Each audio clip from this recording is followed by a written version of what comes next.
Welcome back. This is lecture 4 of How We Meet a Pandemic. This is the last week of this class. I'm recording this on Monday, April the 13th. Yesterday was Easter Sunday, and I was going to do some recording in the later afternoon, and I shut down, which I'm glad that I did, and took a bit of a break. This experience is, I feel like I say this every week, and I think it becomes more true for me each week. This has been just one of the most meaningful classroom experiences I've ever had. And the conversations that we have online are just have helped me so much in this period of time, and I have learned so much from what the community out there is experiencing. And for all of you who have been watching these lectures or listening, some people listen to them while they're out in the world.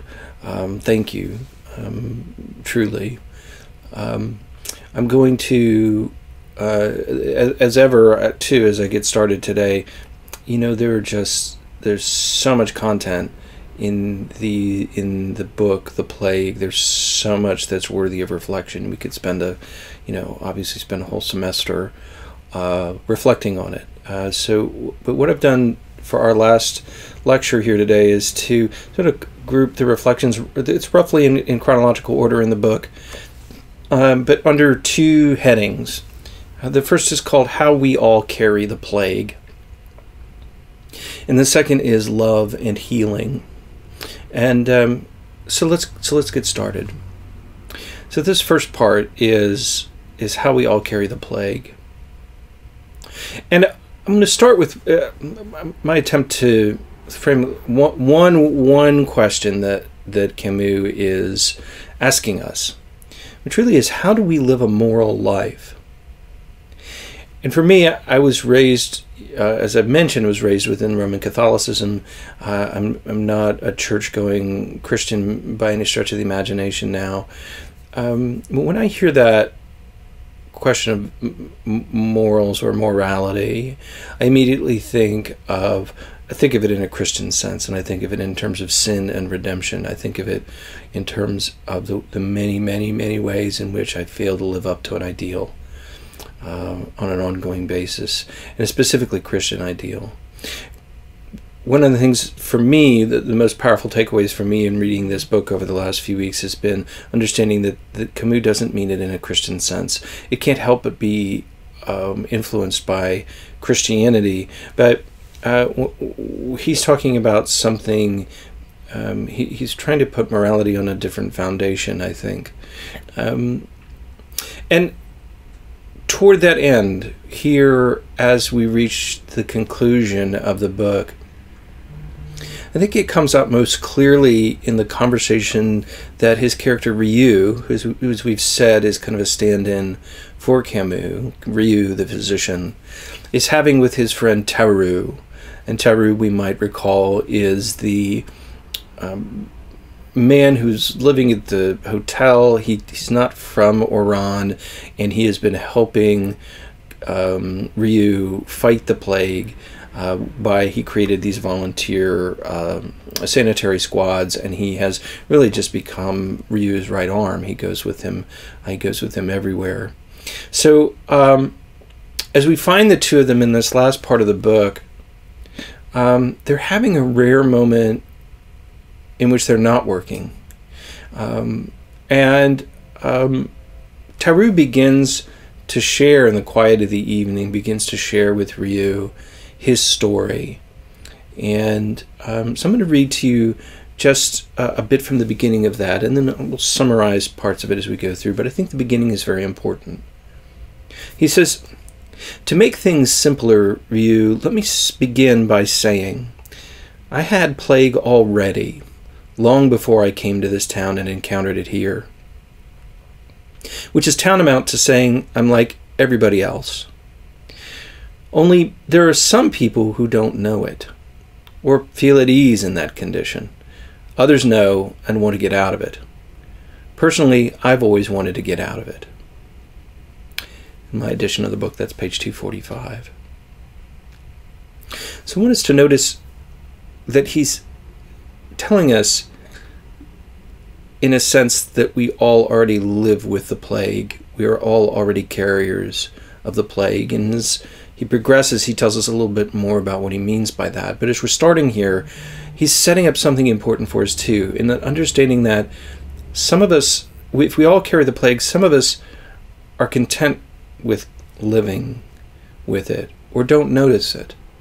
And others want to escape it. As he says, I've always wanted to get out of it.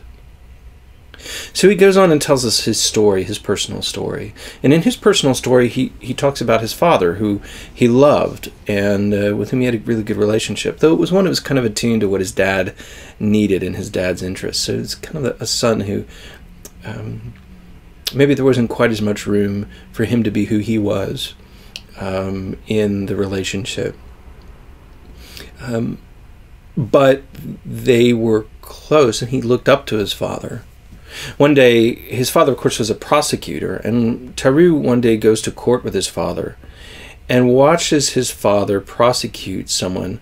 We never hear what the crime is. I'm not recalling him tell us what the crime is that this man is being charged with. But what we do know is the penalty, and it is when he is inevitably found guilty, he is sentenced to death. And Taru finds himself focusing not on his father but on the defendant and really identifying with him. And he has this epiphany, this dark epiphany, that his father, he's not ever really known his father, that his father has been an active participant in the deaths of other people. And he finds this utterly repellent. A little bit later, he says, but my real interest in life was the death penalty. I wanted to square accounts with that poor blind owl in the dock. So I became an agitator, as they say. I didn't want to be pestiferous, that's all. To my mind, the social order all around me was based on the death sentence. And by fighting the established order, I'd be fighting against murder. So this boy's encounter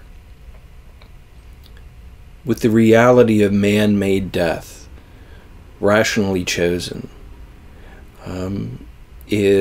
transforms him, and he decides that the system participates in it, that creates this death and that participates in it, that brings it about, has to be overthrown.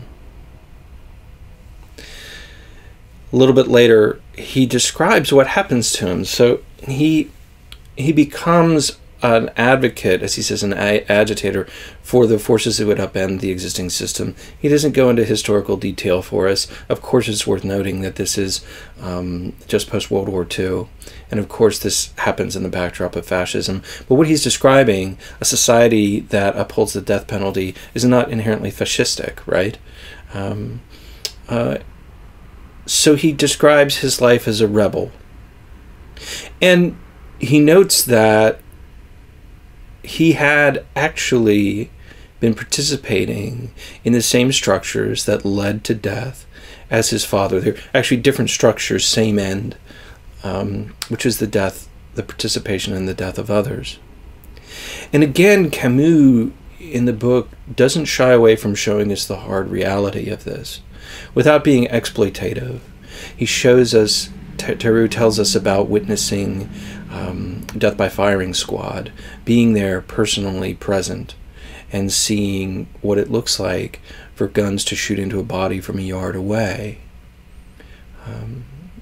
So this a little bit later on page 251. He says, and thus I came to understand that I, anyhow, had had plague through all those long years in which, paradoxically enough, I believed with all my soul that I was fighting it. I learned that I had had an indirect hand in the deaths of thousands of people, that it even brought about their deaths by approving of acts and principles which could only end that way.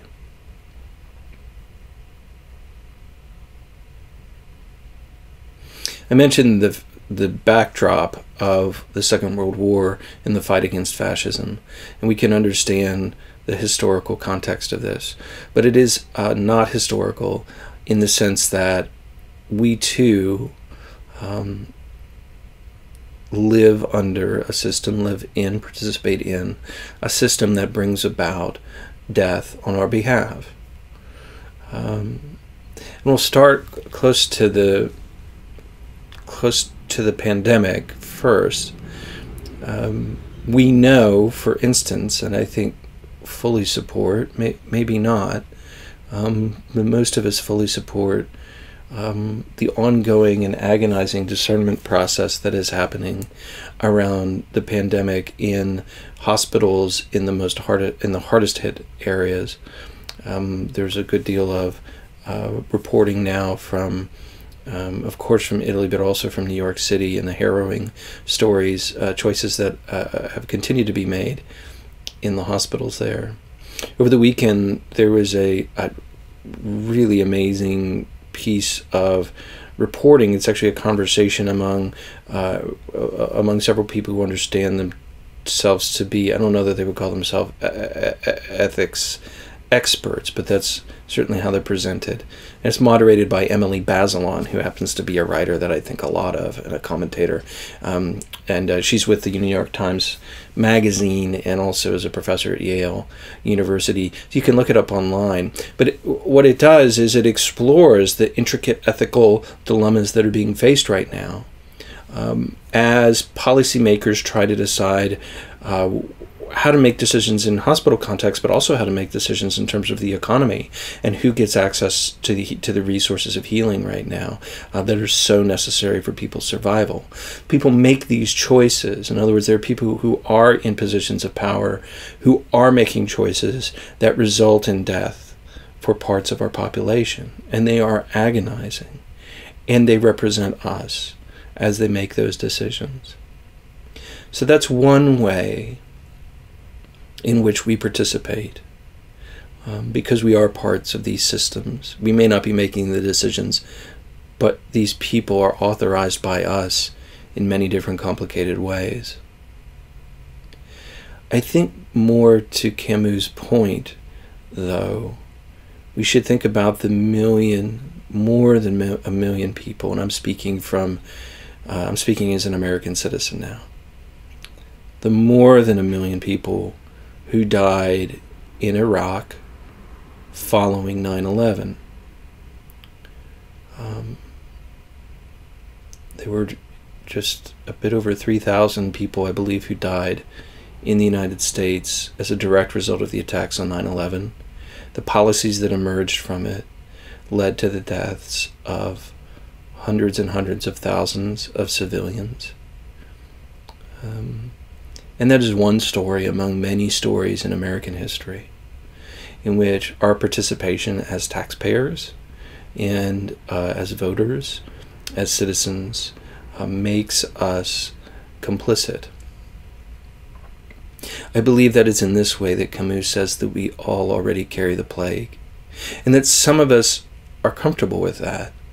Some of us don't notice it, and others of us have a more difficult response to it.